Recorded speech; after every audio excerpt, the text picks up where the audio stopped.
Bones. And in this one, we're going to do a little topic video.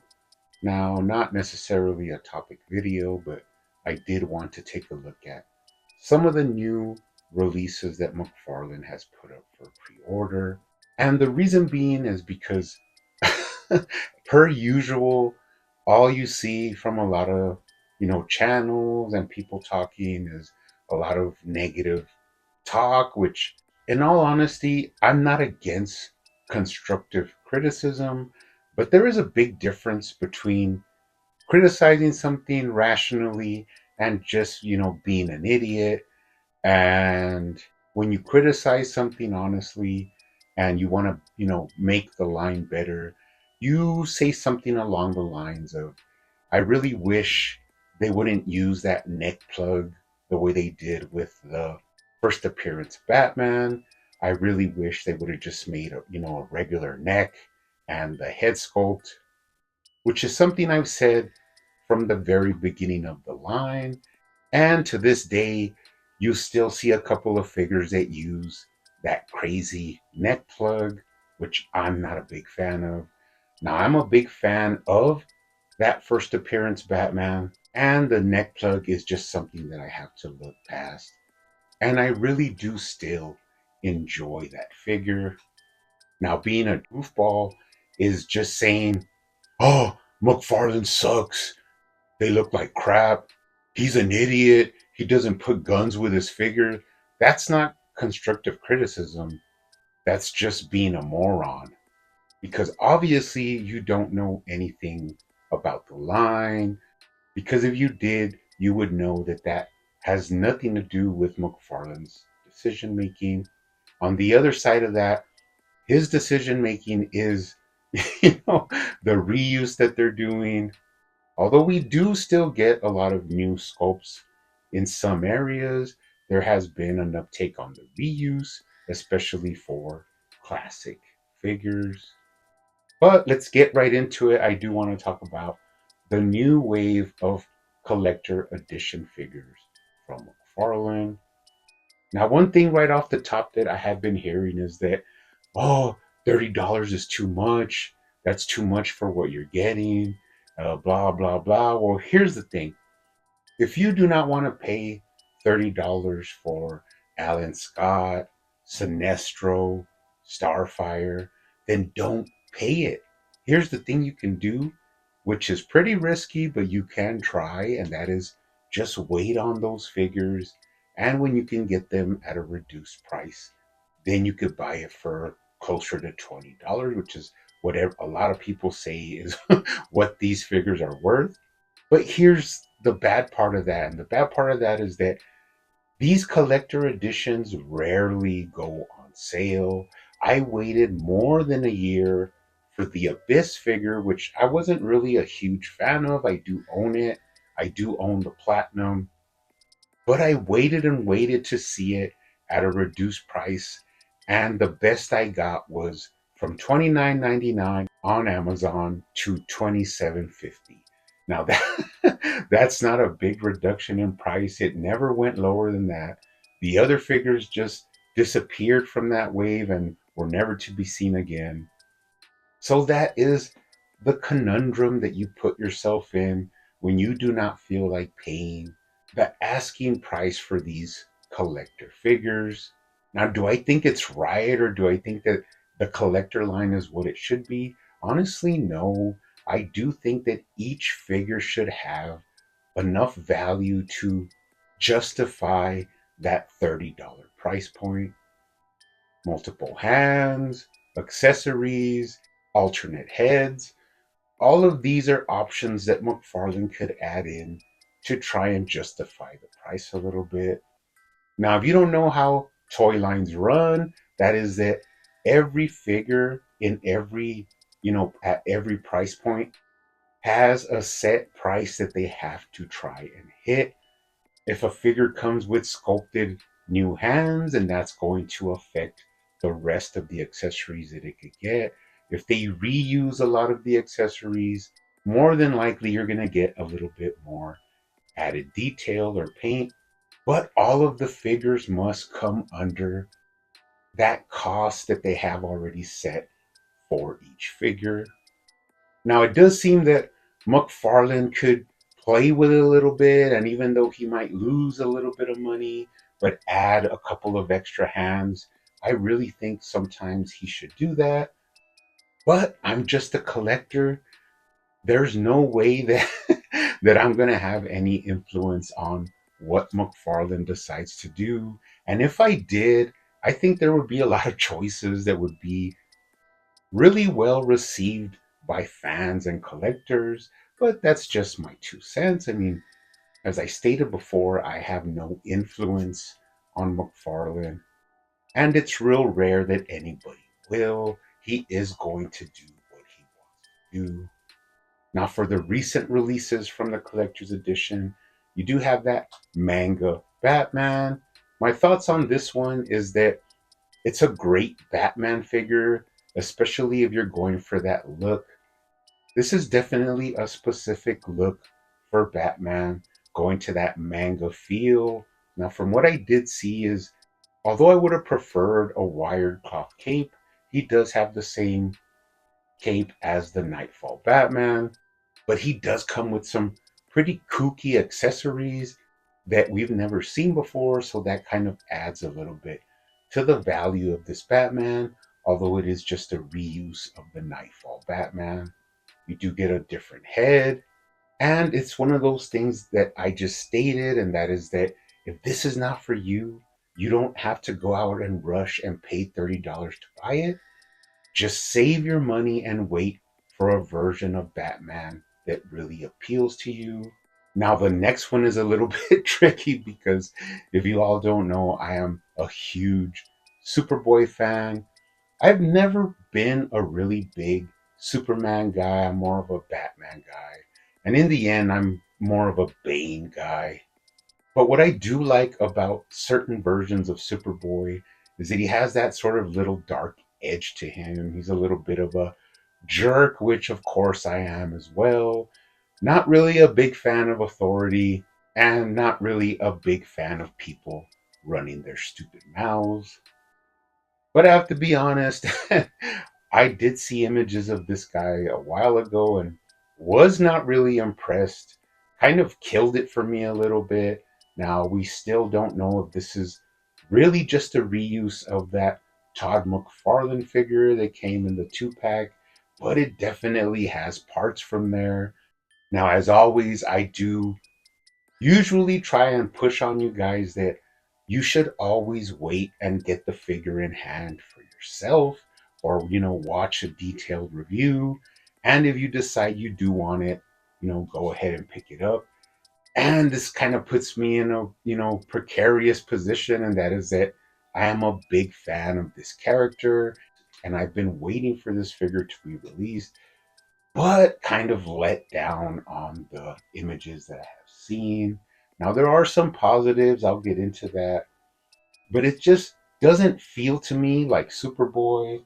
Of course, I do have one of my favorite Superboy figures, which is this DC Direct version. Now, although he has 5 points of articulation, it's pretty much a statue. This is kind of what I imagine when I see Superboy Connor in my mind. Now, of course, Mattel did their own version in the Signature series, which honestly, the head sculpt that they chose for this one was pretty horrific.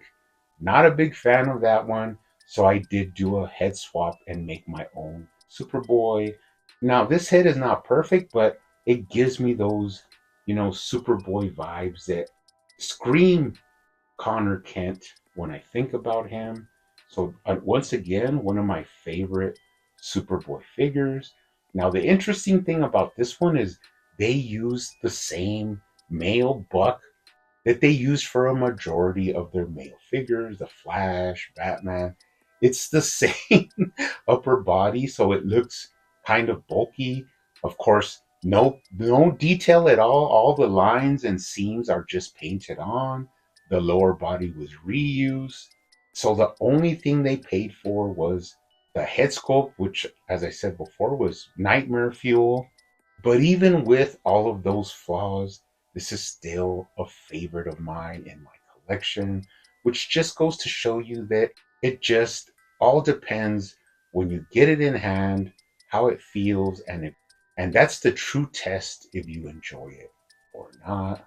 Now, with this new Superboy that we're going to be receiving, you do get three different heads, which is a first from McFarlane. Now, that kind of does uptick the value a little bit.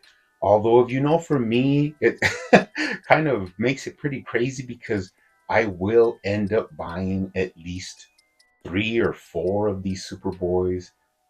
The reason being is that I must display each head. Now, one of the heads is a very rare version of Superboy, which where he's like bald and he burned like an L on his chest or something like that. And this is a very specific version of Superboy. Now, interestingly enough, this version looks kind of like what the body that they chose for. He's not really like super beefy or super bulky. He does look more just like a normal teen. And that is going to be the platinum version. So it's going to be pretty difficult. I have even pondered a little bit if I want to just order the whole box set of Superboys from McFarlane's Toy Store, because then I'll have enough to display and you are assured to get a platinum version. Now, if that's available, I still may do that. I'm thinking about it. I'm not positive, but that will be the easiest way for me to fulfill my collecting habits. Now, pretty bad that I have to do that, but that's just the way that I collect. And finally, we're going to talk about the Sergeant Rock. Now, first things first, not a big fan of the head sculpt, as I don't think anybody is. When you look at this one, it doesn't necessarily look like Sergeant Rock. I mean, Sergeant Rock, the images of him kind of look like your, out of work, crazy drunk uncle. And the one that McFarlane has chosen to go with looks more like your wackadoo Puerto Rican cousin. So we're going to have to work with that. I mean, at the most extreme, you can get a custom head sculpt and try going that way. You could put on his helmet, and when you put on the helmet, you kind of don't really see the head sculpt that much. But once again, we go back to you need to get it in hand to really decide what you want to go with. Now, I'm not a big fan of military toy lines. That's why I never talk about, G.I. Joe Classified or Valiverse or anything like that. It's just never been my thing. Now, I'm not against military figures. I think they're awesome. And if that's what you collected as a kid and you like that, there's so much, intricate details of the weapons and the vehicles that they use and the uniforms. That is something that I find really awesome. But for me, that I'm not a big fan of this, I hear a lot of people complaining that he has knee pads because these basically look like they're reused from the Bane Dark Knight trilogy figure. But here's the thing, that does not bother me in the least. I mean, maybe he had problems with his knees and he decided to sew on some foam onto his knee pads. I mean, it's just something that doesn't matter to me. Now, I know there's been a lot of discussion about if McFarlane made some different choices, it would make this more of a sought after figure. I mean, the knee pads, the head sculpt. But one thing I have heard, and that time and time again, is that, whoa, why did McFarlane not include weapons? This is dumb. This is the dumbest thing he's ever done. It's not up to McFarlane to put firearms with the DC figures. That has been something pushed on by Warner Brothers and basically kneecapping McFarlane, adding on to the list of things that he has to fight through to run this DC line. And it really doesn't matter who has the license for DC.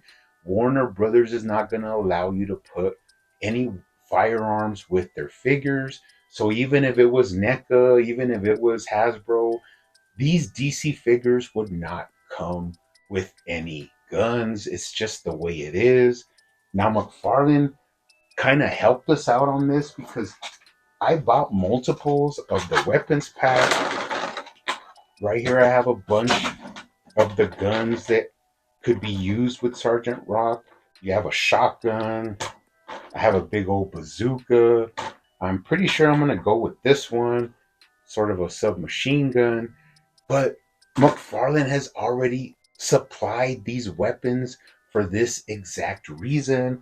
I even bought multiples of the gun packs because I knew that in the future I would eventually be needing these weapons because Warner Brothers eats a lot of soy. So McFarlane has done what he can to work around these hinders that Warner Brothers has put on him, and people still don't get it through their thick skulls that it is not McFarlane's decision to not put firearms with the figures. Now, do I think it is right that you put out a Sergeant Rock without any guns? No.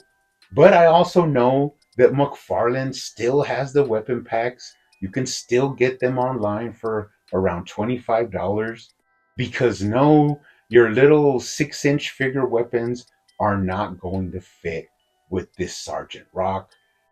I even saw some people complaining that why he didn't have any sleeves, that Sergeant Rock always had sleeves.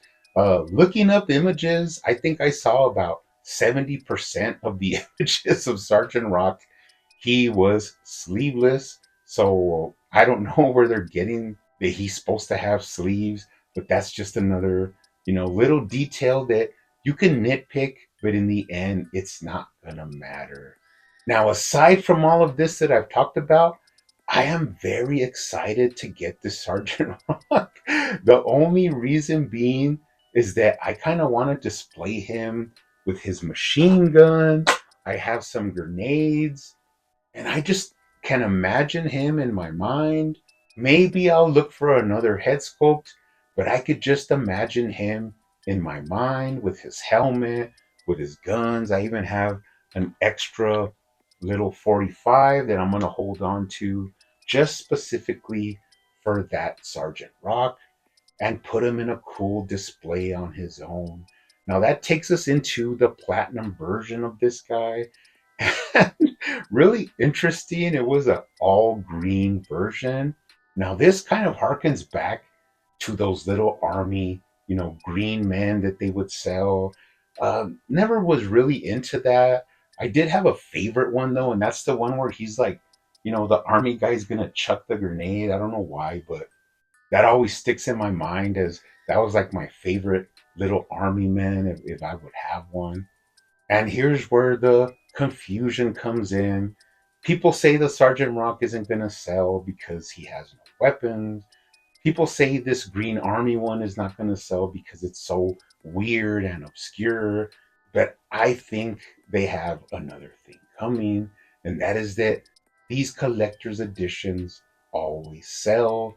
As I go back to the previous releases, even that Crypto and Superman, I wasn't a big, fan of that version, but it sold. People bought it. Who knows if it was for the crypto or if it was to have that mullet head Superman, but it still has not reduced in price online. You're still going to pay around $30 to acquire that figure. And for me, it was not one of my, one of my most sought after collector's edition characters. So these are all going to sell. Another thing we don't think about, and that is that McFarlane makes far fewer of these collector's editions. They're not sold at Walmart. They're mainly sold at specialties and Target and GameStop. And even there, you rarely see them. You'll see a couple of them, but it's really rare to see a whole wave. And it's definitely really rare to see them for weeks in the same store. You see them once, you go back a couple of days later, and they will be gone. Oh, I see them every day at Target. Well, let me know where it is because I'm a hunter. I go to a lot of stores and hunt these figures down. I know what I see a lot and what I don't see of. And you do see the collector's editions randomly at different targets, but they do not stick around for a long period of time.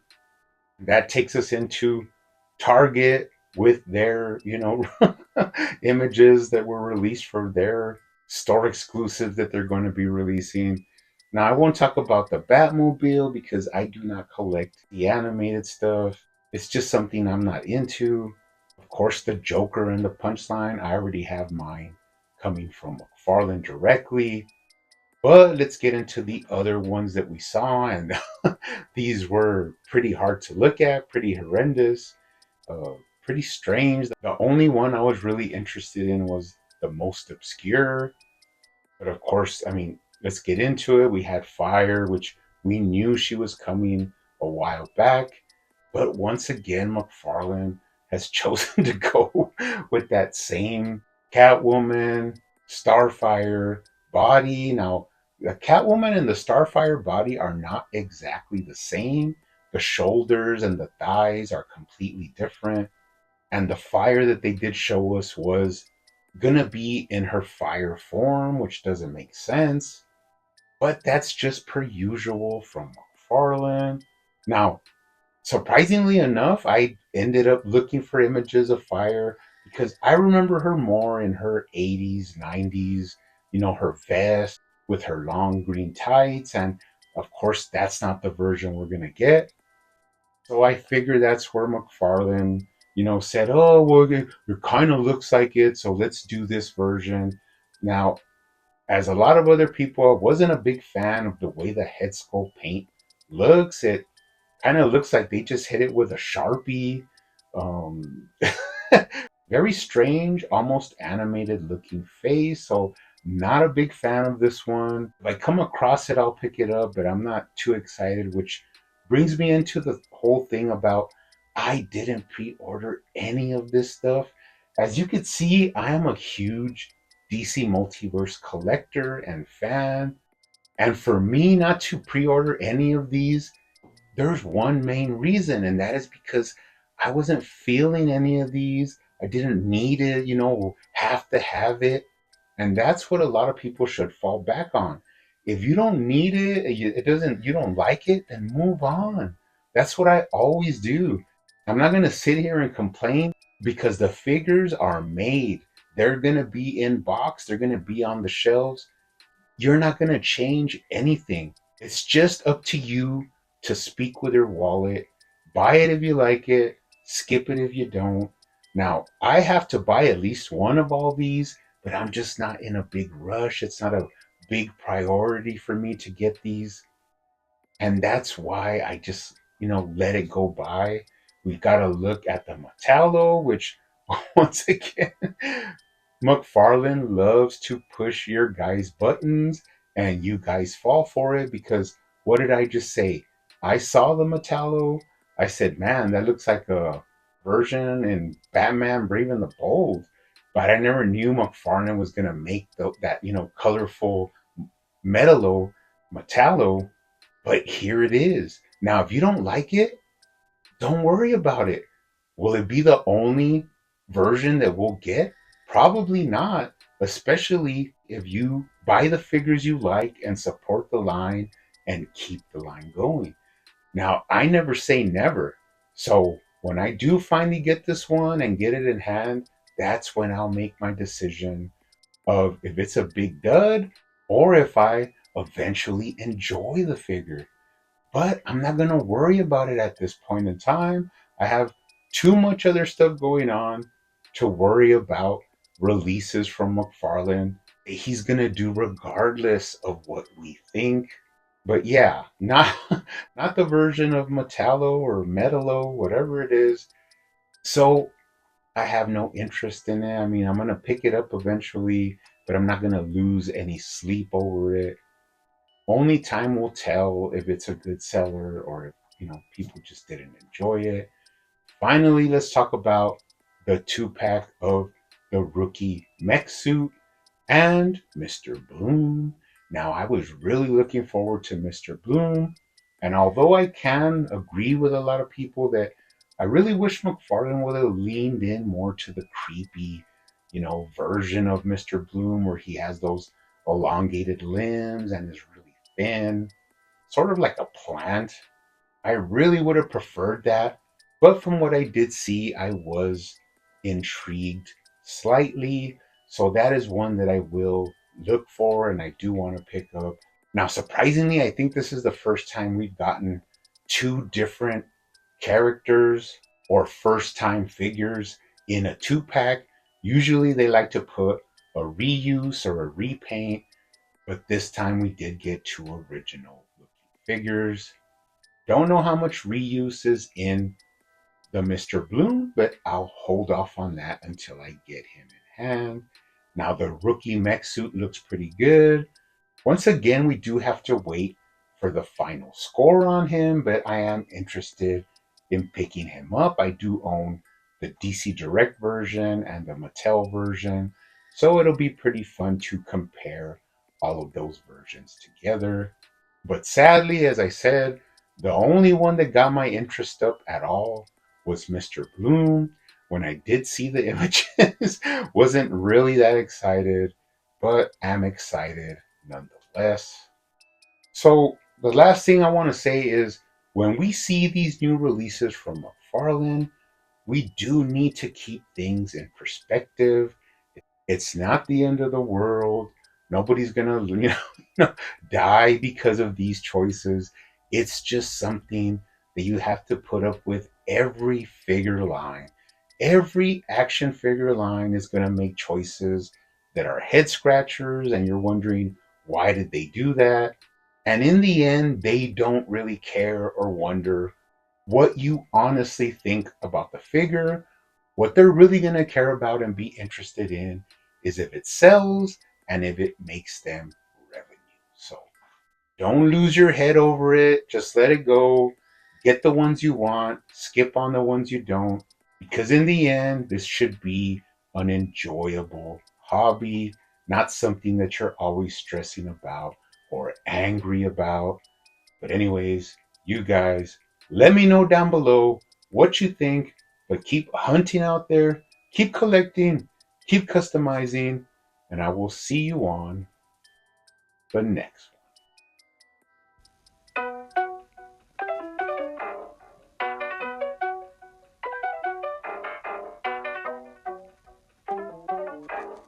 They used to call me Crazy Joe, but now they can call me Fat Man.